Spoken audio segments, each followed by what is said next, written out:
Bonjour à tous, mon nom est François Letarte, bienvenue sur ma chaîne JDR D30, une chaîne consacrée aux jeux de rôle sur table, Hydroliste et bilan jeu de rôle jeunesse avec Casavant jeudi midi. Écoute, ils ont décidé de ne pas y aller de main morte.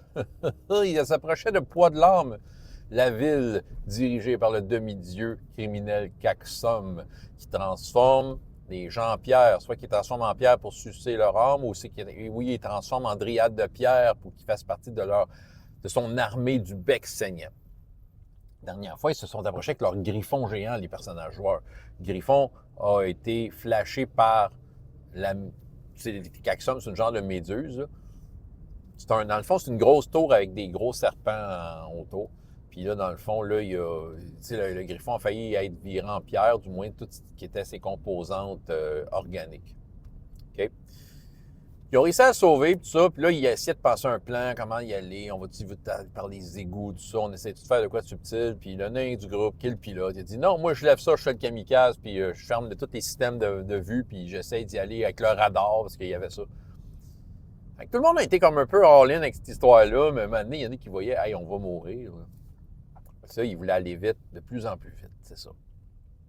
Bon, en y allant un peu de façon aveugle, juste avec des systèmes de navigation, je faisais des tests, savoir s'ils s'enlignaient là-dessus, sur, en effet, la tour, le Caxum en question. Puis, c'est là aussi que j'ai décrit un peu ce qui se passait au sol. Dans le fond, ils voyaient comme des milliers de statues aux portes de la ville, parce que dans le fond, c'est des prisonniers qui étaient transformés en pierre aux portes de la ville, puis c'est ça. Fait que c'est comme, j'avais décrit ça comme étant, c'est comme si leur pierre tombale était faite de leur propre corps. Je trouvais ça poétique. Bon. Mais là, c'est ça. Fait que là, dans le fond, un gars, il fonce, puis là, il veut, ah ouais, je veux plus d'énergie, plus d'électricité, plus c'est ça. Là, il y en a qui ont commencé à catcher, hey, là, moi, je reste pas ici. La druide du groupe s'est transformée en tortue et s'est cachée dans sa carapace. J'ai dit, OK, c'est une bonne idée. Mais si ça crash, ça va juste être une tortue qui revole partout. Fait que c'est ça. Fait qu'elle va sûrement s'en sortir. Mon fils, la fille du groupe, s'est dit, hey, je peux-tu sortir quelque part? Ben justement, le griffon a commencé à être trouvé. Il a beau être en adamantium, ça, je vous ai expliqué, il y a quand même une histoire de quantité, t'sais.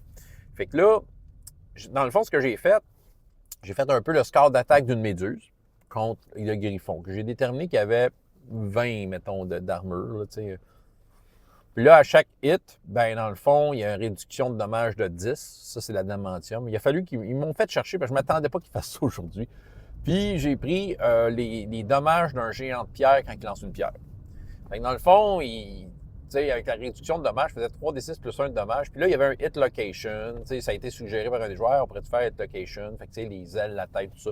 Fait que je faisais un hit location, tout ça. Fait que là, il commençait à avoir des trous un peu partout. Puis c'est là que la fée a décidé, je sors par un trou. Fait que j'ai fait des tests dextérité. Force savoir à quel point quand tu sors, tu manges de la claque, tout ça. Mais étant donné que le personnage vole, point de chance, point de chance. Écoute, ça a été le festival des points de chance que j'ai pas allumé des utilisés à la fin.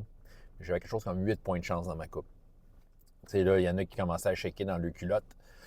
Là, pendant qu'il essaie de foncer sa tour, une des dryades de pierre prisonnières, une des militaires, là, celle qui voulait se venger contre le nain, a réussi à se rendre à la cabine de pilotage pour essayer d'arrêter le nain. Mais là, un autre des personnages, avec l'autre prisonnière qui commence à être amoureux de ce personnage-là, on dit non, ne le fais pas. Fait que là, tu sais, c'est ça. Parce que moi, j'avais mis cet obstacle-là, peut-être qu'elle va pogner le nain, puis le griffon va partir tout croche.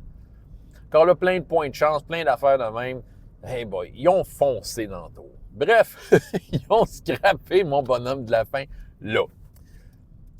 C'est pas fini, mais le défi va être juste différent parce que, tu sais, il y a des problèmes de pas entièrement réglés, c'est juste qu'ils sont peut-être moins prenants. En tant que tel, en détruisant cette structure-là, puis en se mettant en danger vraiment, parce que là, je ne suis pas rendu à ce bout-là. Là. Il y a un bout de mathématique, très mathématique qui s'en vient. Là.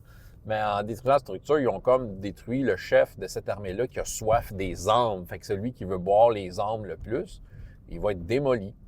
Ou il va être sous une autre forme, mais pas mal moins puissant, plus comme un monstre ordinaire. Mais tu sais, ça, il y a des affaires que je n'ai pas décidé encore parce que tu sais, c'est arrivé tellement vite, puis il y a un peu des. C'est ça qui arrive avec le genre de préparation et le temps que j'ai. Je n'avais pas nécessairement déterminé tout. J'avais une idée générale de ce que c'était. Mais, tu sais, puis j'aurais été inspiré à mesure qu'il approchait pour juste mettre les obstacles les plus inspirants en chemin. ça va venir sur une autre idée. J'ai quand même dans ma manche en arrière des choses que j'ai pris en note qui vont être entrées en considération. Puis ça va être assez trippant. Là, la seule affaire, c'est que là, je les ai laissés là-dessus. Je les ai fait faire un test de force, genre difficulté 25, juste pour qu'ils chient les points de chance. Merci, Chroniques oubliées. Fait que là, ça fait en sorte que là, ils vont manger à moitié des dommages, mais malgré ça, il y en a qui vont manger la volée de leur vie.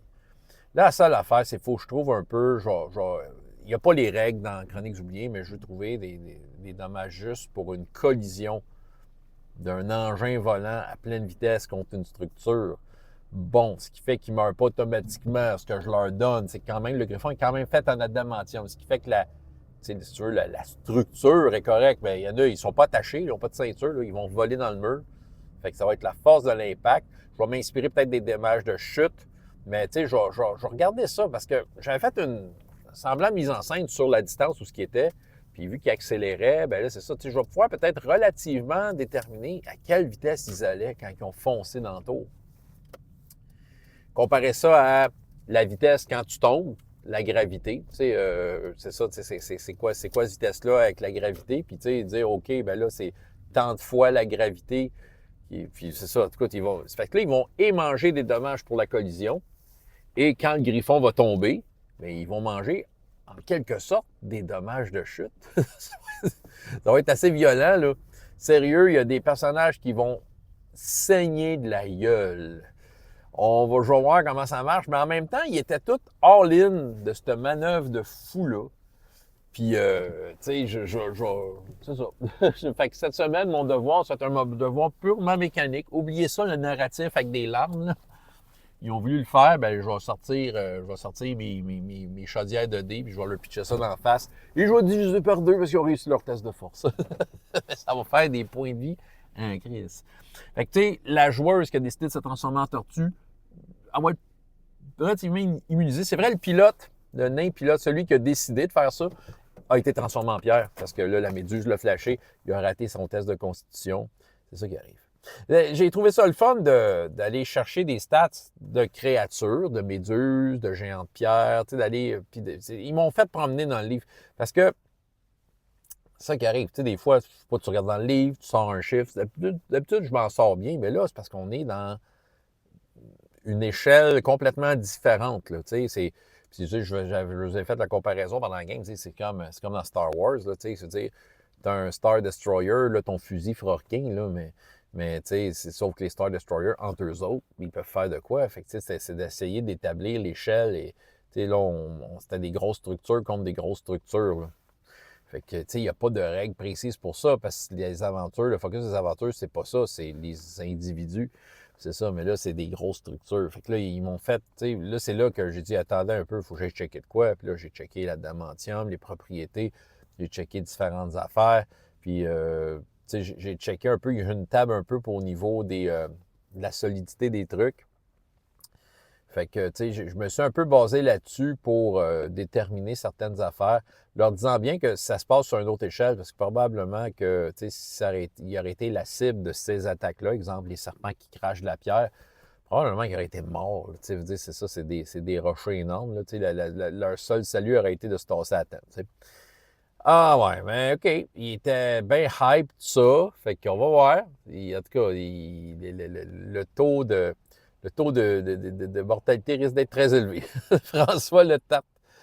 Je sais pas, mais en tout cas, François Le Tarte, JDR de 30, et jusqu'à la prochaine fois, il y a autant de plaisir dans la vie que dans les jeux. Au revoir.